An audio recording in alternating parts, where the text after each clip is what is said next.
I've refined my buffs, and I would be happy to discuss that with you in just a second. It's only a game. Why you have to be mad?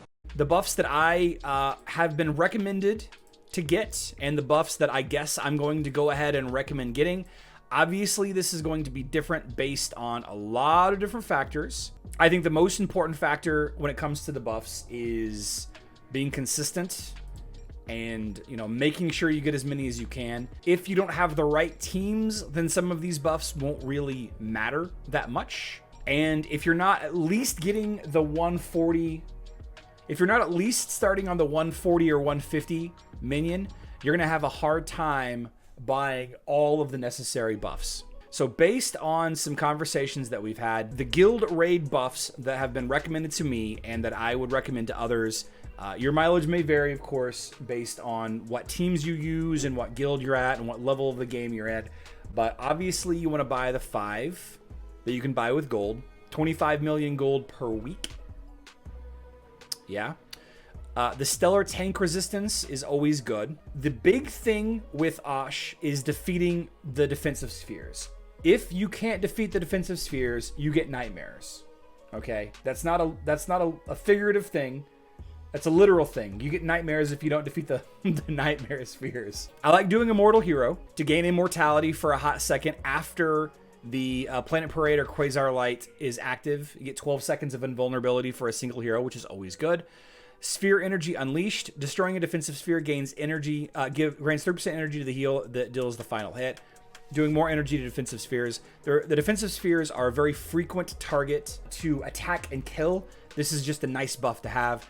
Marksman Opportunity. A good number of marksman heroes are useful against Ash, specifically Zhu, an incredible marksman hero, right? Any help that you can get would be nice, right? And if you're timing things to make sure that your marksman heroes, Zhu, and some people use Kira, Dante, Daredevil, which could potentially see some use now that we have this magic defense skin. If you can time their ults during the Planet Parade or Quasar Lights phase, they gain 20% more energy. So potentially they can use their ult again during that phase, right? Astral Shield, pretty straightforward here. Triggers once per battle. The shield absorbs all damage from a sphere explosion in the wormhole. Okay. Healing Converter. This is always good. All extra healing done to your heroes is converted into pure damage dealt to the defensive spheres. You absolutely want to be defeating those defensive spheres as quickly as possible.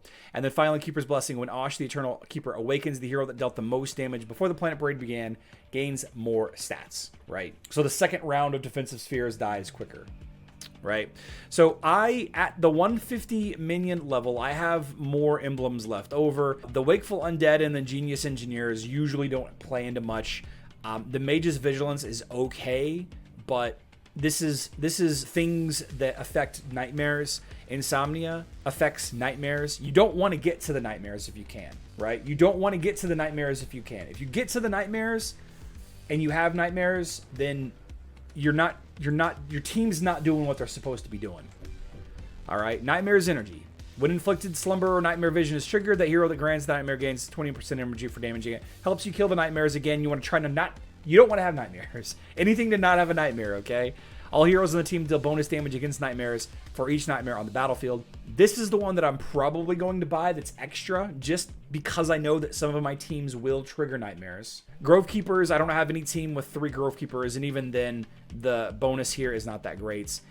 Chosen by the Stars is okay, but generally speaking, there's a threshold to get to the point to stay alive, and the problem isn't staying alive. The problem is doing enough damage until you get to the 160 Osh. Once you get to the 150 and the 160 Osh, they drop the Meteor Storm on your team. That's massive physical damage. Most teams wipe to that. If you can survive the Meteor Storm, then your healers are good enough. They don't need this. Survivor's Willpower. Again, this is if you're having to fight nightmares and you don't want to have to fight nightmares. So those are the buffs that I like to choose. Okay, and again, I'm going to use this Dreamer's Retaliation, and I'm going to go down here and I'm going to buy Insomnia as well, just so that I can't get... Actually, let's do Mage's Vigilance.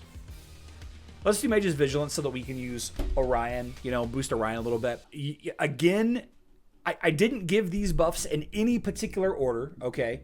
So the ones that are the most important, I probably didn't mention first.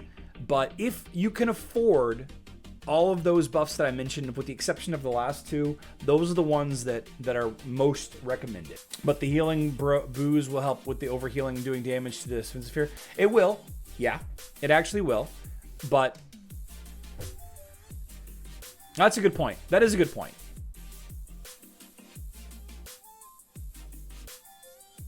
That is a great point. That actually might end up being a better choice than the Dreamer's Retaliation. That's a really good point. Chosen by the Star is probably a good choice. Probably a really good choice. Probably is a good choice. If you can survive the meteor shower, that is.